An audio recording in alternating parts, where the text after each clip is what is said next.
এখানে এসে এখান থেকে এসেছেন বা আমাদের পূর্বপুরুষরা এসেছেন।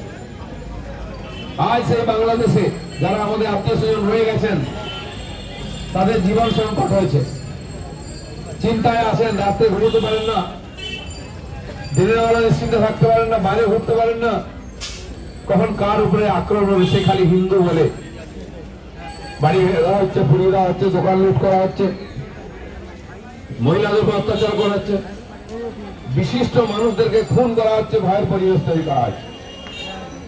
কয়েক মাস আগে যখন ওখানে হাসিনা সরকারের বিরুদ্ধে মৌলবাদীরা আন্দোলন করে কি নৃশংস হত্যা হয়েছে, আপনারা ছবি দেখেছেন, ব্রিজ থেকে মেরে ঝুলিয়ে দেওয়া হয়েছে, হাত পা কেটে দেওয়া হয়েছে, অঙ্গ প্রত্যঙ্গ কেটে দেওয়া হচ্ছে, রাস্তায় গাড়ির পিছনে বেঁধে নিয়ে টানতে টানতে নিয়ে যাওয়া হচ্ছে হিন্দুদের, হিন্দু নেতাদের, পুরোহিত, শিক্ষিত মানুষদেরকে।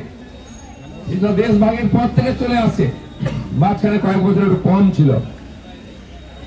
এবারে দুর্গা পূজা, কালী পূজা, লক্ষ্মী পুজোর সময় ওখানে মন্দির ভাঙা হয়েছে, মূর্তি ভাঙা হয়েছে, এখনো চলছে। আর এবারে খালি ওখানে নয়, এপার বাংলাতেও শুরু হয়ে গেছে মূর্তি ভাঙা, মন্দির ভাঙা। সেজন্য এই পশ্চিমবঙ্গ, পশ্চিম বাংলাদেশ হতে বেশি দিন লাগবে না। যারা আমরা উপাস থেকে চলে এসেছিলাম এখানে শান্তিতে থাকতে পারবো বলে, 1-2 প্রজন্মের পরে আবার বাংলাদেশ হয়ে যাচ্ছে। আবার কোথায় যাবেন ভাবুন।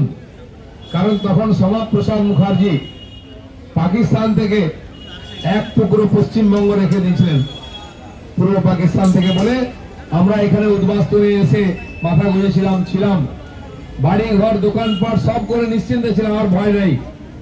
কিন্তু দেখা গেল 60-70 বছরের মধ্যে পুরো পরিস্থিতি পাল্টে গেছে, বাংলাদেশের মতো দুরবস্থা হয়ে গেছে।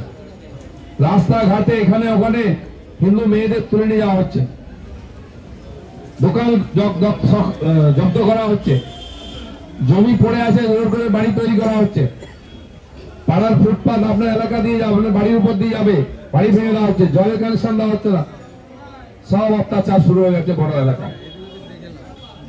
ঝাড়খণ্ড পর্যন্ত চলে গেছে, ওখানকার রুট পরিষ্কারীরা আদিবাসী মেয়েদের বিয়ে করে তাদের জমি কবজা করছে।